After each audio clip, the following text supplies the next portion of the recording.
Hello and welcome to Millennium News Hour. I am Tanziba Nourin. In today's bulletin, we will present top and trending news from across the nation and the world. Let's begin with the headlines of the day.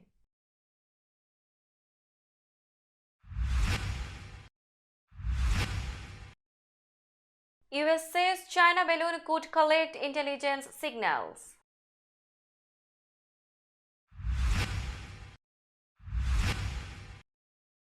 US House votes to condemn China over balloon surveillance.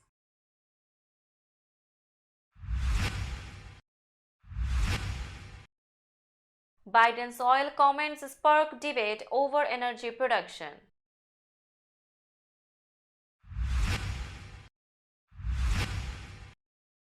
Senator John Fetterman hospitalized after feeling lightheaded.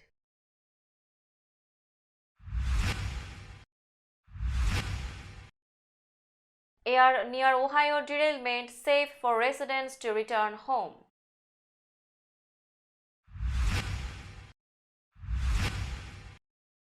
Reporter arrested during news event on Ohio train derailment.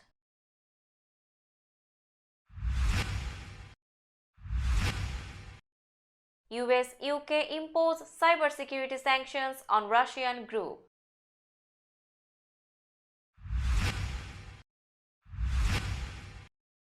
Burt Bacharach, legendary composer of pop songs, dies at 94.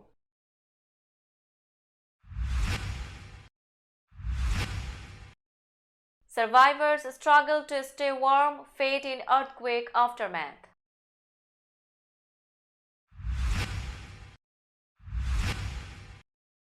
Zelensky seeks weaponry in surprise trips to London, Paris.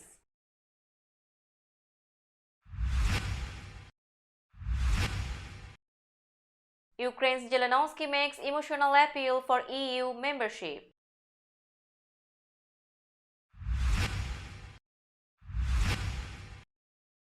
Japan, Philippines agree to sharply boost defense ties.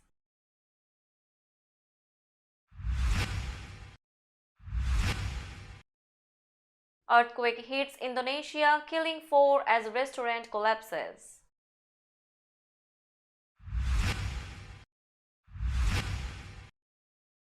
Seven dead in apartment building fire in Novosibirsk, Russia.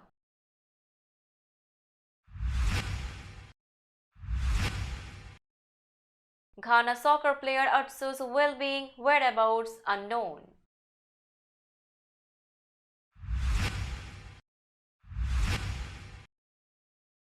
Brooklyn Nets trading Kevin Durant to Suns.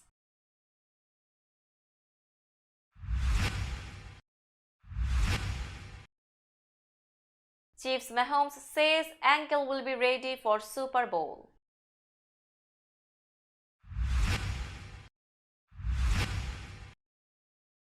And Irvin pulled from NFL Network's Super Bowl coverage.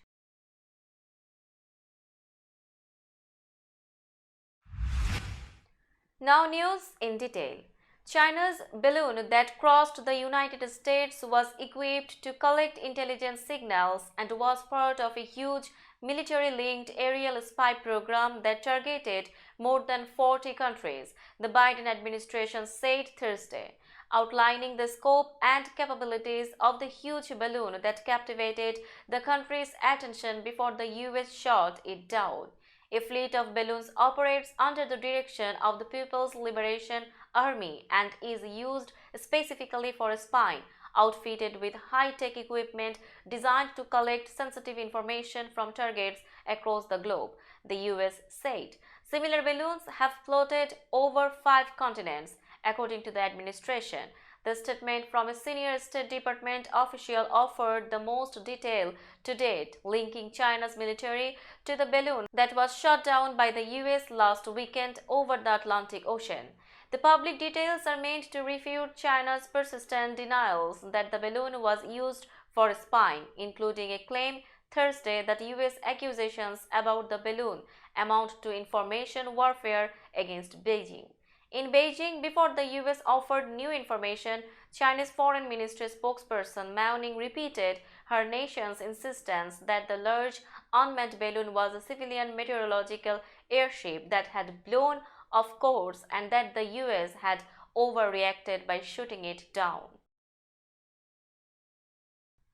The House voted unanimously Thursday to condemn China's balloon surveillance program as a brazen violation of US sovereignty, a rare and swift bipartisan rebuke of Beijing as questions mount about the craft the US says was part of a vast aerial spy program.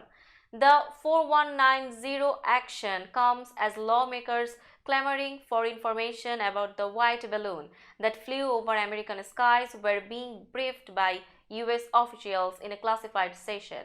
The Senate held a hearing about the balloon, which crossed the United States before being shot down by US military jets last weekend. This resolution, I believe, sends a clear bipartisan signal to the CCP and our adversaries around the world that this action will not be tolerated, said Representative Michael McCall, representative of Texas, chairman of the Foreign Affairs Committee, referring to the Chinese Communist Party. In a Congress riven by partisan splits, the shared anxiety over China's stealthy balloon surveillance program and the reach of the Beijing's global military and economic force provided an unusual opening for bipartisan agreement in the debate. President Joe Biden sparked a firestorm in energy circles when he said in Tuesday's State of the Union address that the United States will need oil for at least another decade. Republicans in the House chamber laughed in derision at Biden's off-the-cuff remark, which was not in his scripted speech. GOP lawmakers accused the Democratic president of refusing to accept reality and living in a green hallucination. As Montana Senator Steve Daines put it, President Biden implied tonight America would not produce oil beyond the next decade. If you believe that, you have missed a lot and live in a dream world. God help America, Senator Lindsey Graham said in a tweet. But environmentalists and some Democrats supported Biden, saying the US needs a plan to wean itself off oil and other fossil fuels. The sooner, the better. Biden made the comment as he touted a landmark law to slow climate change. The law he signed last year, supported only by Democrats, authorizes hundreds of billions of dollars to boost renewable energy such as wind and solar power and help consumers buy electric vehicles and energy-efficient appliances. Pennsylvania Senator John Fetterman, who had a stroke during his campaign last year, has been hospitalized after feeling lightheaded while attending a Democratic retreat, his office said. Initial tests at George Washington University Hospital did not show evidence of a new stroke. Fetterman's communications director, Joe Calvello, said in a statement Wednesday night. The senator remained at the hospital for observation as doctors conducted more tests. He is in good spirits and talking with his staff and family. We will provide more information when we have it, Calvello said. In November, Fetterman owned the seat held by now retired Republican Pat Toomey after a hard-fought contest against GOP nominee Mehmet Oz. Fetterman, who was the lieutenant governor, defeated the celebrity heart surgeon by 5 percentage points, flipping a seat that was key to Democrats holding the Senate majority. More than $300 million was spent during the campaign, making it the most expensive Senate race in 2022.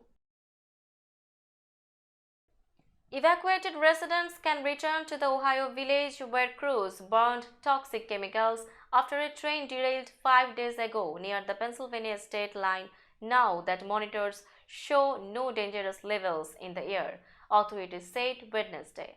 Around-the-clock testing inside and outside the evacuation zone around the village of East Palestine and the Silver of Pennsylvania showed the air had returned to normal levels that would have been seen before the derailment, said James Justice of the U.S. Environmental Protection Agency.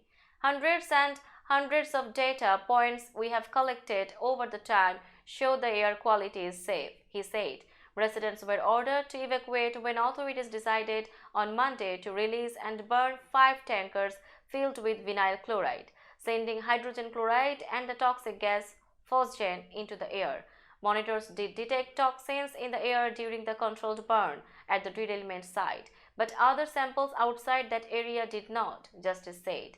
The village's mayor expressed relief that the evacuation had been lifted.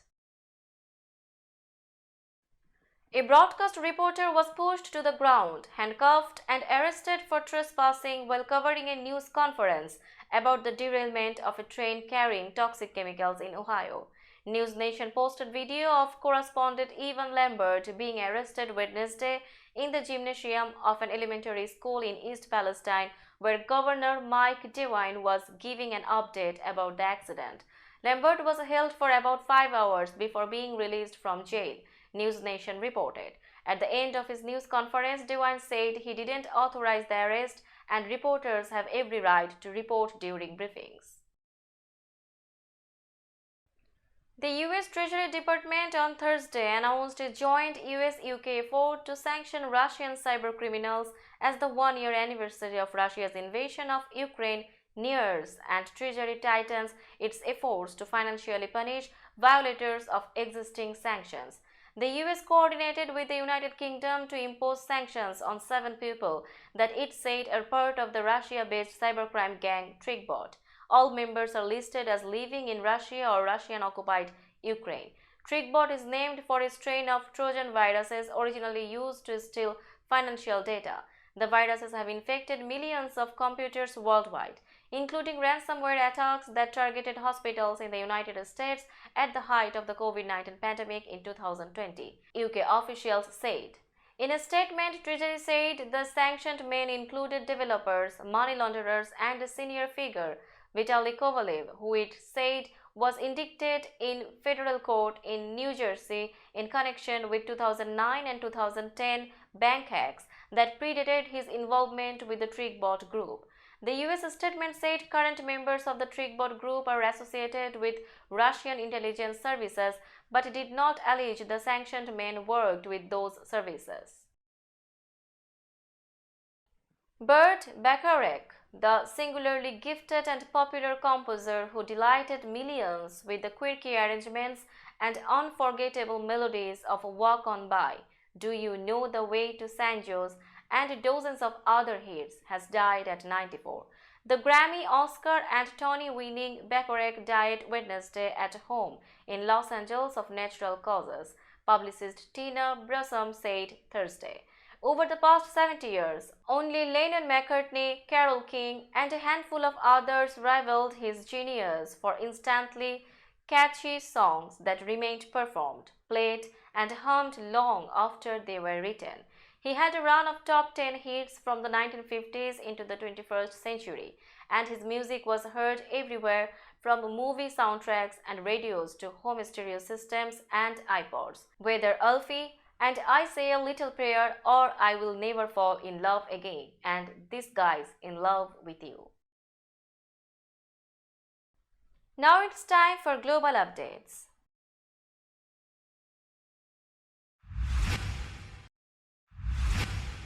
Tens of thousands of people who lost their homes in a catastrophic earthquake huddled around campfires in the bitter cold and clamored for food and water Thursday, 3 days after the tremor hit Turkey and Syria and killed more than 20,000. Emergency crews used pickaxes, shovels, and jackhammers to dig through twisted metal and concrete, and occasionally still pulled out survivors. But in some places, their focus shifted to demolishing unsteady buildings. While stories of miraculous rescues briefly buoyed spirits, the grim reality of the hardship facing survivors cast a pall over devastated communities. The number of deaths surpassed the toll of a 2011 earthquake of Fukushima, Japan, that triggered a tsunami, killing more than 18,400 people.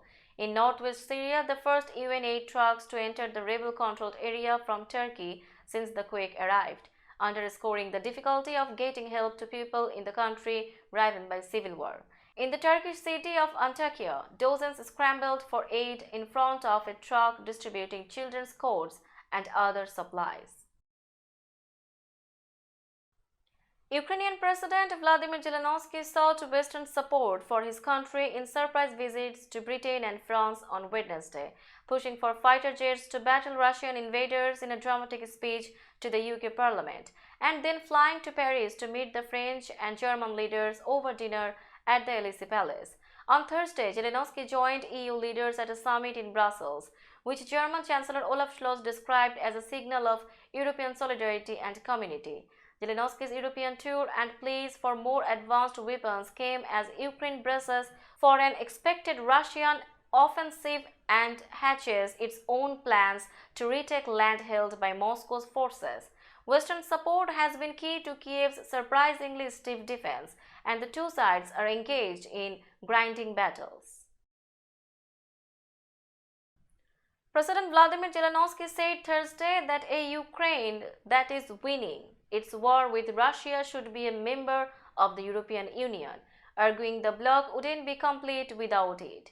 Zelensky made his appeal during an emotional day at EU headquarters in Brussels as he wrapped up a rare two-day trip outside Ukraine to seek new weaponry from the West to repel the full-scale invasion that Moscow has been waging for nearly a year.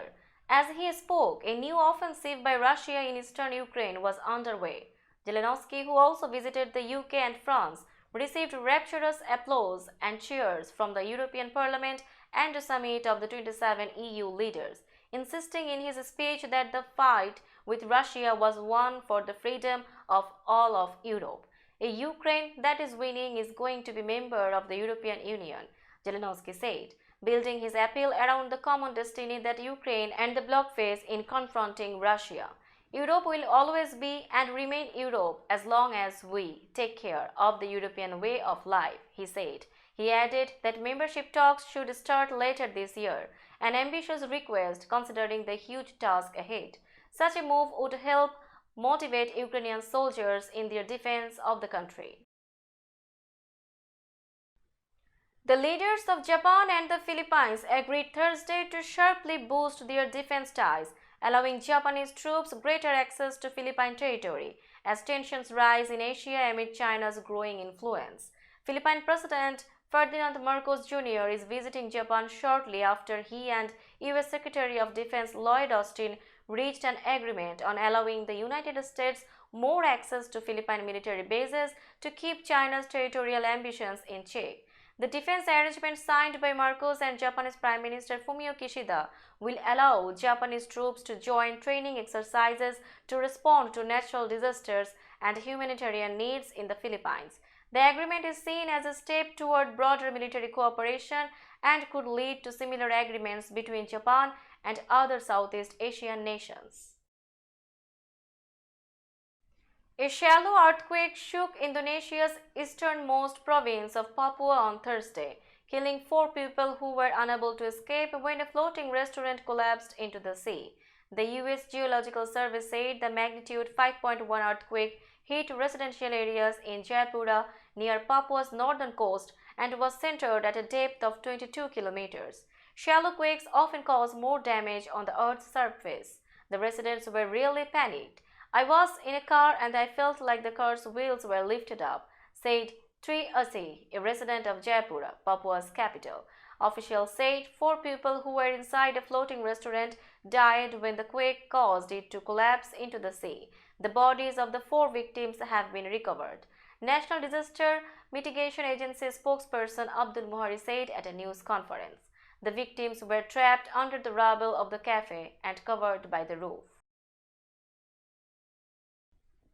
An apparent gas explosion in an apartment building in the south-central Russian city of Novosibirsk Thursday morning killed at least 7 people, including a 2-year-old child, according to local emergency services. Regional Governor Andrei Travnikov said 9 people had been taken to the hospital, with 2 in intensive care. Earlier, authorities had said 10 people, including 2 children who may have been inside when the explosion occurred at 7:43 a.m., remained unaccounted for. The nature of the injuries is varied. There are combined injuries, burns, and carbon monoxide poisoning, Travnikov said. The explosion caused 2 entrances of the 5-story building to collapse, with 30 apartments destroyed by the ensuing fire. A criminal case has been opened on the incident, which preliminary data suggests was caused by a gas leak. The Ministry of Housing and Public Utilities of the region said that the gas system of the building was checked in September 2022.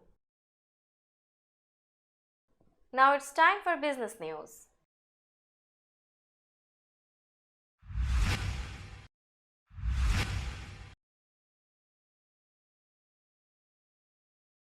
Today's New York stock close price is 15,840.36. The NYSE composite is decreased by 94.36 points or 0.59%.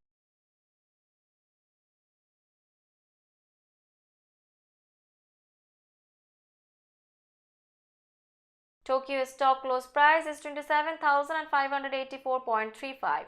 The Nikkei 225 index is decreased by 22.11 points or 0.08%.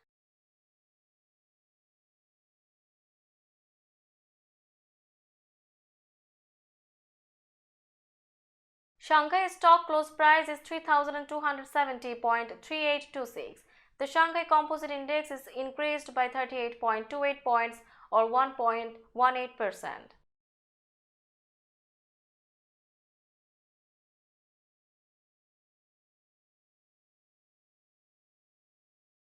Hong Kong stock close price is 21,624.36. The Hang Seng Index is increased by 340.84 points or 1.60%.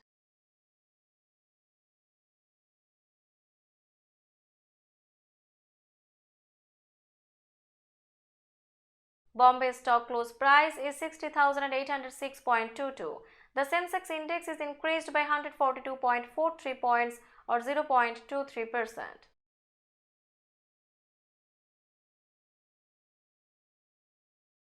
Let's have a look on today's sports stories.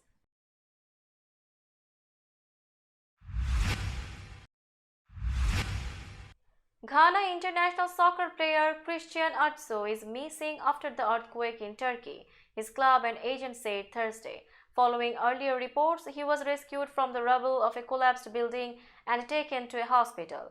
Atsu's well-being and whereabouts were unknown. Aydin Toxos, the deputy head of Hatayspor Soccer Club, told Turkey's state-run Anadolu Agency news service that club sporting director Taner Savut was also missing after the massive earthquake that struck southern Turkey and Syria and has now killed more than 20,000 people, with that number expected to rise.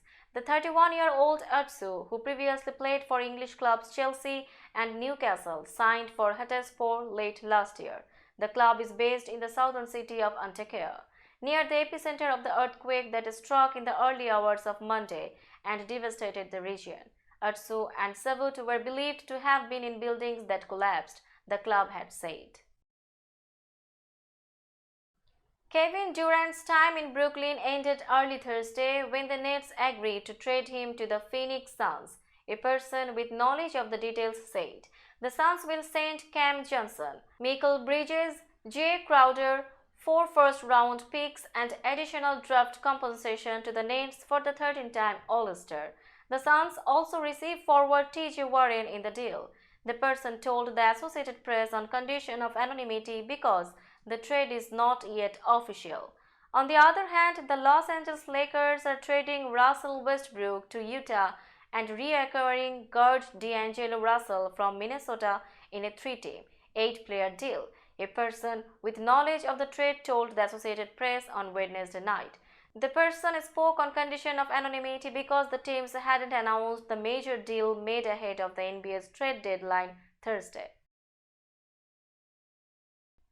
Patrick Mahomes says he is definitely in a better spot when it comes to his ailing right ankle than he was for the AFC Championship game, and the All-Pro quarterback doesn't expect to be limited by it when he leads the Kansas City Chiefs against the Philadelphia Eagles in the Super Bowl. Mahomes said before Wednesday's practice at Arizona State's facility that he continues to get treatment on the ankle, which he hurt in the divisional round against Jacksonville, and that it will probably continue up until Sunday's kickoff. Mahomes hurt the ankle when a Jaguars pass rusher landed on it late in the first quarter. X-rays taken during the game came back negative. and he returned in the second half to lead Kansas City to the 27-20 victory. Michael Irvin has been pulled from the remainder of NFL Network's Super Bowl week coverage after a complaint about Irvin's behavior in a hotel Sunday night. The Hall of Fame wide receiver went on a Dallas radio station Wednesday and said he was asked by network officials to move to another hotel on Monday after what he described as a brief encounter with a woman. Michael Irvin will not be part of NFL Network's Super Bowl 57 week coverage. NFL Network spokesman Alex Riethmiller said in interviews with Dallas 105.3. The Fan and the Dallas Morning News, Irvin said the conversation with the woman lasted between 45 seconds and 1 minute. Irvin also said he initially didn't remember the meeting because I had a few drinks, to tell you the truth. Irvin said he did not know the woman and that there was no sexual wrongdoing. Let's have a look on today's weather forecast.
That's all in today's news. Keep watching Millennium News 24 for latest updates. Millennium TV US and Millennium News 24 network is transmitted and available to be watched free for all at TVs such as Sony, Samsung, LG, Roku TV, Amazon TV and Apple TV. And also in all European countries and Australia, available with the Sky Network, Worldwide Jadoo TV, Radiant IPTV, Worldwide Jago BD Network and Horizon Satellite globally. Stay connected with us for all types of informative and entertainment program. Thank you.